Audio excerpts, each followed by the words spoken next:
तो भाई रजनीकांत सर की कूली मूवी का ट्रेलर रिलीज हो चुका है एंड आई नो 4 दिन पहले रिलीज हुआ था। मैं अगेन लेट वीडियो बना रहा हूँ, लेकिन अब मैं इस साइकिल में फंस चुका हूँ। मैं कुछ नहीं कर सकता। कोई मूवी या फिर ट्रेलर आता है, मैं उसके 4 दिन बाद उसके ऊपर वीडियो बनाता हूँ। लेट वीडियो बनाने की वजह से उस पर व्यूज नहीं आते एंड फिर मैं रोना करता हूँ कि मैं अंडररेटेड हूँ। ये अब एक फुल सर्कल बन चुका है, मैं इसमें से निकल नहीं पा रहा। मैं क्या करूँ, वीडियो लेट बनाओ या जल्दी, लेकिन कूली मूवी के ट्रेलर के ऊपर बात करना जरूरी लगा मेरे को, बिकॉज ये ट्रेलर अपने आप को ऐसे पोर्ट्रे करता है कि ये काफी फ्लैट ट्रेलर है। इसके लिए ज्यादा कुछ मजा नहीं आएगा एंड देख के ऑब्वियसली अगर तुम एक बार देखोगे एंड तुमको ज्यादा नॉलेज नहीं रहेगी तो तुम यही सोचोगे कि हाँ ठीक ठाक सी मूवी आने वाली है, ज्यादा मजा नहीं आया ट्रेलर देख के। अनडाउटेडली कैरेक्टर्स काफी मस्त लग रहे हैं। नागार्जुन सर का कैरेक्टर काफी खतरनाक लग रहा है, आमिर खान का लुक काफी क्रेजी लग रहा है, रजनीकांत सर भी काफी मस्त लग रहे हैं। ट्रेलर की रिपीट वैल्यू काफी ज्यादा है, बैकग्राउंड म्यूजिक काफी ऑन पॉइंट है, एकदम मजा आता है, सुन के बार बार सुनने का मन करता है। एक्शन सीक्वेंसेस ट्रेलर के अंदर जितने दिखाए थे वो भी ठीक ठाक से ही थे एंड सबसे बेस्ट ट्रेलर की जो कलर चॉइस एंड सिनेमेटोग्राफी थी, प्रॉपर लोकेश कनगराज की जो एलसीयू मूवीज होती है उसके ऐसा पार्ट लग रहा है। ऑल्दो है कि नहीं उसके बारे में आगे बात करेंगे। प्रॉपर एकदम कैथी विक्रम एंड लियो वाली फीलिंग आ गई ट्रेलर देख के, मजा आया। लेकिन स्टिल ट्रेलर काफी फ्लैट था, कोई भी मनी शॉट नहीं था ट्रेलर के अंदर। देख के इतना ज्यादा हाइप अप नहीं हो जा रहे थे, ऐसा लग रहा था कि कोई ठीक ठाक से अच्छी मूवी के रेंज के बीच में जो मूवीज होती है वैसा कोई मूवी आने वाली है। लेकिन वी ऑल नो कि भाई जब रजनीकांत सर होंगे, नागार्जुन होंगे एंड मिस्टर परफेक्शनिस्ट भाई आमिर खान होंगे एंड साथ में writer and director Lokesh Kanagaraj जैसा होगा, तो फिर एब्सोल्युटली कोई बेसिक चीज तो कुक नहीं हो रही होगी, कुछ ग्रेट ही कुक करेंगे ये लोग। And this is the reason जिसकी वजह से मुझे लगता है कि ये लोग ने जानबूझ के ट्रेलर को थोड़ा सा अंडरवेलमिंग में रखा है ताकि तुम ज्यादा हाइप अप ना हो जाए एंड मूवी जब देखने जाओ तो फिर तो एक बड़ा सा बॉम्ब फटेगा कुछ, क्योंकि लोकेश कनगराज भाई ऐसे बेसिक में नहीं छोड़ेगा वो। एंड यही रीजन की वजह से मैंने बेसिक रिव्यू वीडियो बनाने के बजाय एक प्रॉपर ब्रेक डाउन वीडियो बनाने का सोचा, बिकॉज डिटेल्स भी है इस ट्रेलर के अंदर। लेकिन डिटेल्स पे बढ़ने से पहले एक बार कैरेक्टर एक्सप्लेनेशन हो जाए तो सबसे पहले रजनीकांत सर एज देवा, देन नागार्जुन एज साइमन जो कि majority of the time movie के अंदर बिग बैड प्ले करेंगे। उनके बाद आमिर खान एज दाहा जो कि जो बॉसों के बॉस होते हैं वैसी वाली फीलिंग दे रहे हैं ट्रेलर से। उसके बाद Shruti Haasan as Preethi and Prakash Raj as Rajasekhar and Prakash Raj and Rajinikanth sir के ऐसा फ्रेंडशिप होगी दोनों के बीच में। उसके बाद Upendra as Kalisha and Soubin Shahir as Dayal and finally writer and director है लोकेश कनगराज। तो सबसे पहले ट्रेलर स्टार्ट होता है इस जगह से जहाँ पे कि किंग पिंग लिखा हुआ है एंड आई थिंक ये मेजर हाईलाइट होगा साइमन के कैरेक्टर का, बिकॉज इस सीन के अंदर यहाँ पीछे जो लाइटिंग दिख रही है वो इस सीन के अंदर भी दिख रही है। देन एक कब्रिस्तान जैसी जगह होती है जहाँ पे कोई बंदा शायद बॉडी निकाल रहा है एंड ट्रेलर के अंदर भी हम लोग को बहुत सारी डेड बॉडीज दिखाई है। इनफैक्ट श्रुति हसन का जो इंट्रोडक्शन सीन है वहाँ भी वो डेड बॉडी के सामने खड़ी है एंड कुछ सीन्स के अंदर मल्टीपल टाइम्स वो अलग अलग डेड बॉडीज को लेके भी कहीं कहीं जा रही है। फिर हम लोग को एक डायलॉग सुनने मिलता है कि अगर किसी इंसान को बिना किसी ट्रेस के जला दिया जाए तो it can be disastrous. And इसी के साथ बैकग्राउंड में एक चाबी वाला सीन एंड कुछ नॉब्स को आगे पीछे करने वाला सीन दिखाता है। सत्यराज सर एक चीज के ऊपर काम करते हुए दिखते हैं, एक इलेक्ट्रिक चेयर का छोटा सा प्रोटोटाइप दिखता है एंड सत्यराज सर आगे भी ट्रेलर के अंदर हम लोग को बहुत बार एक ही चीज के ऊपर काम करते हुए दिख रहे हैं। वो लीवर आगे पीछे कर रहे हैं या फिर कुछ ना कुछ तो इन्वेंट कर रहे हैं। एंड वो जो इलेक्ट्रिक चेयर का छोटा सा प्रोटोटाइप था वो ये वाले सीन के अंदर टेस्ट भी हो रहा है। पीछे वाली ट्रांसफॉर्मर से पावर ली जा रही है जो कि अभी ब्लास्ट हो चुका है एंड यहाँ पे सत्यराज सर खड़े हैं, यहाँ पे नागार्जुन सर खड़े हैं एंड ये लड़की मोस्ट प्रोबेबली श्रुति हसन हो सकती है। वैसे हाइट बॉडी को देख के लग तो नहीं श्रुति हसन है, लेकिन फिलहाल के लिए मान लेते हैं। एंड इसी चेयर के ऊपर मोस्ट प्रोबेबली श्रुति हसन का कैरेक्टर किसी को लॉक कर रहा है। यहाँ पे नेल वेल से मालूम पड़ा है कि लड़की का कैरेक्टर है एंड किसी के गले पे इंजेक्शन वगैरह मारा जा रहा है, लेकिन ये पूरे प्रोसेस के अंदर बंदे की हरकत बिल्कुल भी नहीं है, ना हाथ पर बांधते समय ना गले पे इंजेक्शन मारते समय। तो मोस्ट प्रोबेबली ये लोग डेड बॉडीज के साथ कुछ ना कुछ तो कर रहे हैं। देन हम लोग की डायलॉग सुनते हैं कि इस धंधे की वजह से साइमन इतना बड़ा नहीं हुआ है, इसके पीछे एक बहुत बड़ा जंजाल है। एंड यहीं पे हम लोग को ये सीन देखने मिलता है जहाँ नागार्जुन हथौड़े से किसी का सर फोड़ रहे हैं एंड जो प्रमोशनल मटेरियल्स आए थे उससे ये चीज तो मालूम पड़ गई थी कि नागार्जुन सर का जो कैरेक्टर है साइमन वो गोल्ड वगैरह की डीलिंग वगैरह करता है। एंड जो डायलॉग में बात हो रही थी कि इस धंधे की वजह से साइमन इतना बड़ा नहीं हुआ, तो वो गोल्ड वाले धंधे की बात हो रही है कि गोल्ड वाले धंधे से साइमन इतना बड़ा नहीं हुआ है, पीछे कुछ और भी चल रहा है। तो पूरी थ्योरी घुमा फिरा के ये आती है कि वो जो दूसरे धंधे की बात हो रही है। आई थिंक ऐसा हो सकता है कि नागार्जुन सर प्रकाश राज सर को बोले कि भाई तू मेरे लिए क्या तो कोई ऐसा चेयर बना इस पे आदमी जल के मर जाए, गायब हो जाए, या फिर प्रकाश राज सर का कैरेक्टर खुद से ही ऐसी कुछ चीज बना रहा होगा। लेकिन जब नागार्जुन को मालूम पड़ेगा तो वो गुंडे वाली चीज होती है ना कि मेरे को दे दे वरना मैं मार दूंगा, ऐसी चीजें। तो ऐसे गुंडे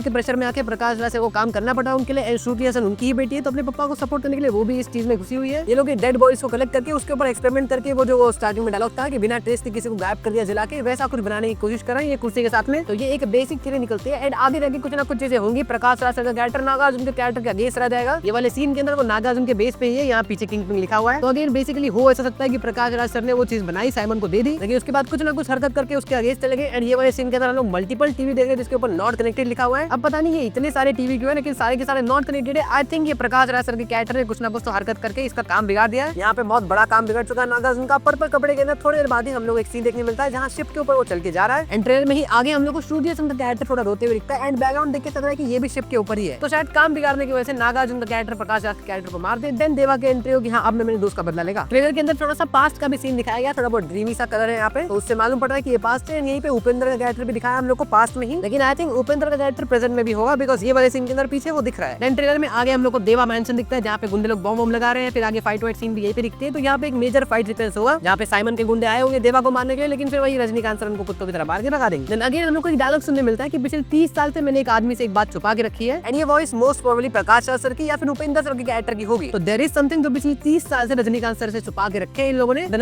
को कुछ एक्शन सीक्वेंसेस दिखाए जाते हैं, जिसके ऊपर एक और बात आती है कि 18+ की रेटिंग मिली है मूवी को। लेकिन ट्रेलर के अंदर जो चीजें दिखाई है वो इतनी डेंजरसली लग रही है, तो इससे एक और बात ये क्लियर होती है कि हाँ, मेजॉरिटी ऑफ चीजें हमसे छुपा के चल रहे हैं ये लोग। एंड ट्रेलर के अंदर आगे जाके हम लोग को साइमन के कैरेक्टर के ऊपर भी अटैक होते हुए दिखता है। यहाँ पे कुछ लोग उसको मारने आए हैं। ये लोग रजनीकांत सर के तो भेजे हुए गुंडे नहीं होंगे, वो अकेले जाके मारेंगे। तो यहाँ ये जो गुंडे साइमन को मारने आए हैं, शायद से वो आमिर खान के कैरेक्टर के भेजे हुए गुंडे होंगे, बिकॉज उन्होंने कुछ काम हम नहीं किया होगा। एंड इसी के बाद ट्रेलर का एक और क्रेजी सीन, आमिर खान का पूरा सीक्वेंस। यहाँ इस हेलीकॉप्टर से आमिर खान का कैरेक्टर आ रहा है, यहाँ पे कुछ कॉफिस रखे हुए हैं, शायद से ये साइमन के हो सकते हैं। देन यहाँ पे आमिर खान का कैरेक्टर कुछ बुलेट्स वगैरह शॉट कर रहा है, एंड उसी के आगे रजनीकांत सर का कैरेक्टर भी खड़ा है, बिकॉज ये जिस टेबल के ऊपर शूट कर रहे थे उसी के सामने रजनीकांत सर खड़े हैं, एंड वहीं पे चल के उसके सामने जा रहे हैं। तो ये शायद फर्स्ट इंटरेक्शन सीन होगा दोनों के बीच का। एंड एक और बात सोचने वाली है कि पूरे के पूरे प्रमोशनल मटेरियल्स, पोस्टर्स वगैरह जो है उसके अंदर घड़ी बहुत दिखाई हुई है। बैकग्राउंड में पूरा क्लॉक दिख रहा है। जो इसका एक टीजर आता है उसके अंदर भी वॉचेस वगैरह बहुत थे। ये वाले पोस्टर के अंदर तो लिटरली हाथ में वॉचेस ही पहने उन्होंने, लेकिन ट्रेलर के अंदर वॉच सिर्फ एक ही बात दिखाई है, जहाँ दयाल यूज कर रहा होता है। एंड दयाल का कैरेक्टर जो है वो थोड़ा सा सेकंड इन कमांड जैसा लग रहा है कि हाँ, वो एक जगह कंट्रोल करता होगा वगैरह वगैरह। तो फिर ये वॉच की भी शायद कुछ एक कहानी होगी, बिकॉज भाई इतना पोस्टर के अंदर यूज करना है, ट्रेलर के अंदर उसको दिखाना भी नहीं, ये आई थिंक